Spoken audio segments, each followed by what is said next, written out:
Hello students, myself Komal. So today we are going to start our chapter number 1, which is real numbers.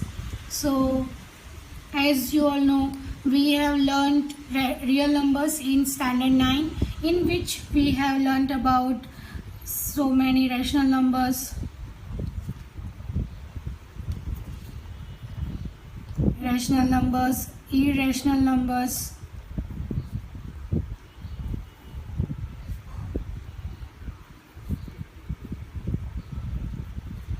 and representation of rational number on a number line,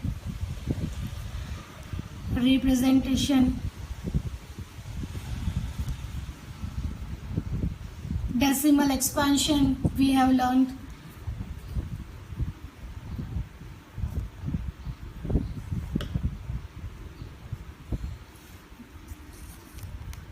फिर हमने real numbers को number line पे कैसे represent करना है वो सीखा था. Just like we have to represent 2.631. So we are plotting 2.6 in between 2.7. उसके बीच में हम 1 by 1 मैग्नीफिकेशन करते जा रहे थे और फिर हमको क्या मिला था, मतलब अगर मुझे ये प्लॉट करना है then we have to plot number line जिसमें 2 और 3 के बीच में ये नंबर्स आएंगे, 2 और 3. फिर उसको हम मैग्नीफाई करेंगे. फिर यहाँ पे बीच में 2.1, 2.2, 2.1, 2.2, 2.3, 2.4 ऐसे करके जाएंगे और फिर 2.6 और 2.7 को हम वापस से मैग्नीफाई करेंगे और उसके बीच में हम लिखेंगे जस्ट लाइक 2.61, 2.62, 2.63, 2.64 और फिर 2.63 एंड 2.64. ये जो स्पान है उसको भी हम मैग्नीफाई करेंगे और उसमें हमको 2.631 मिल जाएगा. So just like this we have learned about real numbers, उसको रिप्रेजेंट कैसे करना है नंबर लाइन पे. फिर रैशनल नंबर्स को रिप्रेजेंट कैसे करना है, just like we have to represent √2. उसको हमने रिप्रेजेंट किया था नंबर लाइन पे. आई होप आपको याद होगा. √2 को किया था, √3 एंड √5. ये सारे नंबर्स को हमने नंबर लाइन पे प्लॉट किया था. सो ये सारा अपना बेसिक है और इसमें हम थोड़ा सा आगे पढ़ेंगे in 10th. So in which we are having most important which is Euclid's division lemma. ठीक है, सो यूक्लिड्स डिवीजन लेमा क्या है वो समझ लेते हैं. So if you have your textbook with your hand, so वहाँ पे देखो यूक्लिड्स डिवीजन लेमा आपको जो दिया है वहाँ पे एक एग्जाम्पल दिया है. The trader was moving along a mud selling eggs, and Idlio, who don't have much work to do, started to get the trader into a wordy duel. मतलब यहाँ पे दो बंदे बताए हैं, वो दोनों एक दूसरे के एक के पास काम है, दूसरे के पास बहुत ज़्यादा काम नहीं है, तो ऐसा करके एक दिखाया है. और एक जो एग वाला है जो एग्स को सेल कर रहा है, उसके एग वो दूसरे पर्सन से क्या हो जाता है, गिर जाते हैं, तो उसकी वजह से वो सारे एग्स क्या हो जाता है, ब्रोकन हो जाता है. सो उसने जो एग का डिस्क्रिप्शन दिया है वो मैं यहाँ पे लिख देती हूँ. अगर if counted in pairs 1 will remain. ठीक है, मतलब अगर हम उसको बल्क में, मतलब 2 के पैर में काउंट करते हैं. पैर मतलब 2, मतलब 2 अंडे, 2 अंडे की पैर, मतलब 2, 4, 6, 8 ऐसा करते हैं. सो लास्ट में एक अंडा बच जाता है. ठीक है, if counted in threes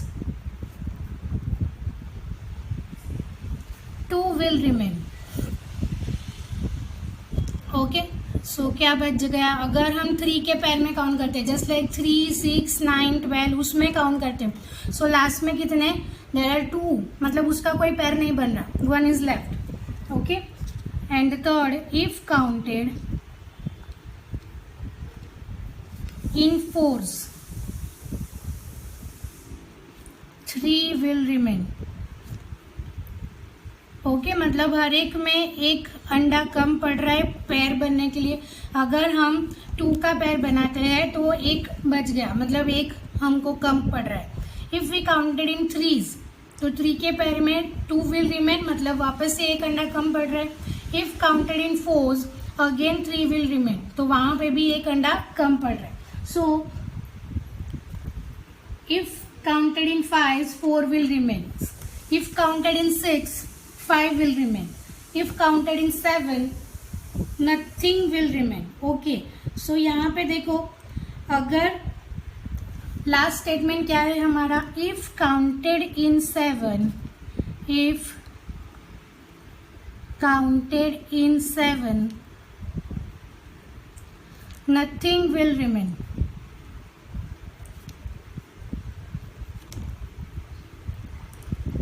okay, so यहाँ पे देखो, ये जो रिमेन वाला है विच इज अ रिमाइंडर, मतलब अगर 2 के पैर में हम उसको काउंट करते हैं then 1 will be the remainder, 3 के पैर में हम काउंट करते हैं then 2 will be the reminder.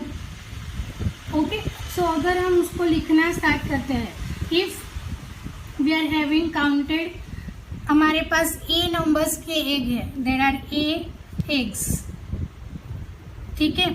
सो अगर ये वाला स्टेटमेंट है, if counted in pairs then 1 will remain, तो पैर्स मतलब 2 इंटू ए प्लस 1, ये हो गया for the first. For the second one, if counted in threes मतलब 3a, और you can change the constant, उसको आप चेंज कर सकते हो, मतलब ये जो वेरिएबल है उसको आप चेंज कर सकते हो। If I are writing 3t plus कितना बच गया 2। The third one, the variable you can change और you can not change, both are same. आपको वेरिएबल चेंज करना है तो कर सकते हो, नहीं करना है but the concept will be same. यहाँ पे क्या कर रहा है देखो, काउंटेड इन फोर्स मतलब 4 into M plus the remainder 3। The fourth one that is last, if counted in 7 तो क्या हो जाता है, nothing will be remain, so this is 7 into N, nothing will be मतलब 0 हो जाएगा, सो रिमाइंडर क्या हो जाएगा हमारे पास 0। Okay, so in each case we have a positive, we have a and a positive integer b,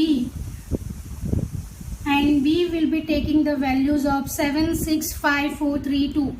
मतलब अगर आप उसको देखोगे तो वो 2 3 4 5, यहाँ पे दो जो हमने नहीं लिखे 5 and 6 वाला, वो भी अगर हम उसको कंटिन्यू करते हैं then we are having 2 3 4 5 6 and 7। Okay, and the remainder will be 0 1 2 3 4 and 5। ठीक है, अगर हम उसको भी लिख देते हैं जस्ट लाइक, अगर 5 है, if counted in 5 that is 5q, then 4 will be remain, and sixth one that is if counted in 6 that is 6r plus 5। Okay, so यहाँ पे देखो वेरिएबल्स के साथ कौन कौन से है, that is 2 3 4 5 6 and 7, and what are the remainders, that is 0 1 2 3 4 and 5। Okay, so this would be a representation of Euclid's division lemma. Okay, so अगर हम इसको वापस से, हमारे पास कितने एक्स बच जाएंगे वो हमको फाइंड करना है। So we have to find 7 का जो मल्टीपल है, if counted in 7 nothing will remain. Okay, so जो 7 का मल्टीपल होगा which satisfy all the condition, 7 का जो होगा, और यहाँ पे लास्ट स्टेटमेंट क्या दिया है, दैट 150 उसका मैक्सिमम एग्स रखने का एक वो है कि उसके जो पर्टिकुलर बैग है या जो भी है जिसमें वो एग्स भर के लाया है उसका मैक्सिमम कैपेसिटी कितना है, 150 एग्स ओनली। ठीक है, तो 7 का जो मल्टीपल होगा वो इस पर्टिकुलर कंडीशन को क्या कर रहा है, इस पजल को क्या कर रहा है, सेटिस्फाई कर रहा है। सो कितने एग्स बन जाएंगे उसके, by trial and error method we have to find that 119 कितने एग्स थे उसके पास, 119 एग्स थे। ठीक है, okay, now move on to Euclid's division lemma. अगर हम किसी भी एक पर्टिकुलर नंबर से समझना चाहते हैं, देखो ये पजल के अकॉर्डिंग थोड़ा सा अगर कॉन्सेप्ट क्लियर नहीं हो रहा तो लेट्स जस्ट स्टार्ट।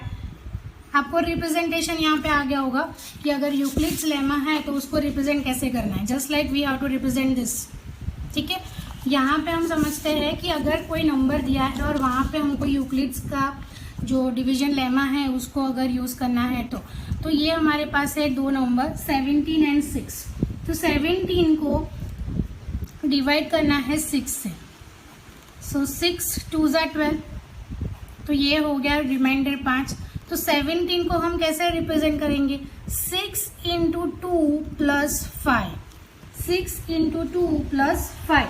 सो यहाँ पे ये क्या आ रहा है, रिमाइंडर विल बी 5 और 2 इज द क्वोशंट। ओके, दूसरा एक एग्जांपल लेते हैं, डेट इज 12 एंड 5, मतलब 12 को 5 से डिवाइड करना है, तो 5 2 ज़ा 10, 2 is the remainder, so 12 can be represented 5 into 2 plus 2। yes, तो अगर हम इन जनरल लेते हैं, so for each pair of positive integers a and b, we have found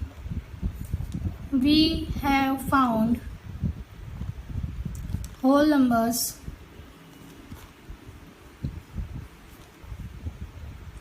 q and r, that is quotient and remainder, satisfying the relation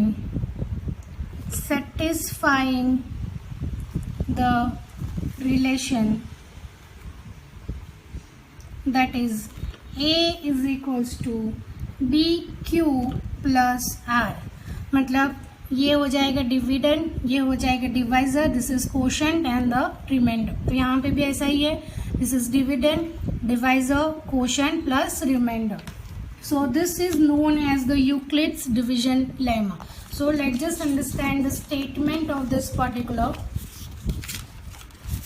This is known as theorem 1.1 Euclid's division lemma. So let's just write the statement, that is given positive integers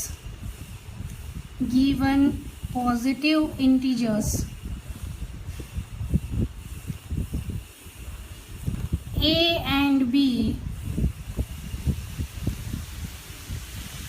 there exists unique integer,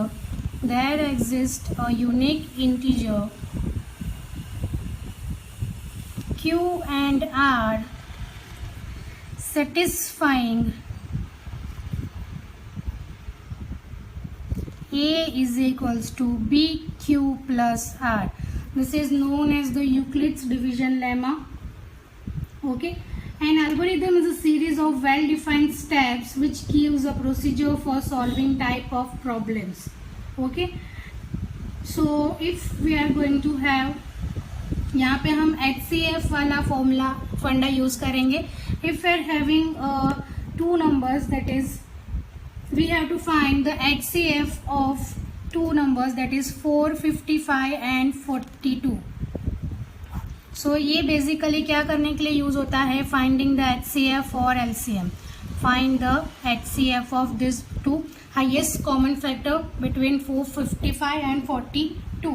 okay, so हम क्या करेंगे, सबसे पहले using the Euclid's division formula हम 455 को 42 से क्या करेंगे, डिवाइड करेंगे। Okay, so let's just do it, 455 in 42, so 42 1 ज़ा 42, ये हो जाएगा 35। सो यहाँ पे कुछ नहीं आएगा, 42 1 ज़ा, that is you can say 42 1 ज़ा plus 35 is the remainder. Okay, so now अभी हम क्या करेंगे, ये देखो b जो है उसको हम यहाँ लिख देंगे, दैट इज 42, और जो रिमाइंडर बचा है उससे हम उसको क्या करेंगे, डिवाइड करेंगे। So 42 divide by 35, so this is again 1, this is 35, 7, so 35 into 1 plus 7 is the remainder. फिर हम क्या करेंगे, 35 को यहाँ लिख देंगे, and what is the remainder, remainder is 7। So यहाँ पे 7 5 35 and the remainder will be 0. So जहाँ पे हमको 0 मिल जाएगा, when we have the remainder 0, then the highest common factor between that particular, जो यहाँ पे डिवाइजर होता है, वो हो जाएगा highest common factor between those two numbers. तो यहाँ पे the HCF of 455 and 42 is 7. Okay, so we will just stop here. In the next video we are talking about some of the examples which are related to this particular Euclid's division lemma. Till then, thank you.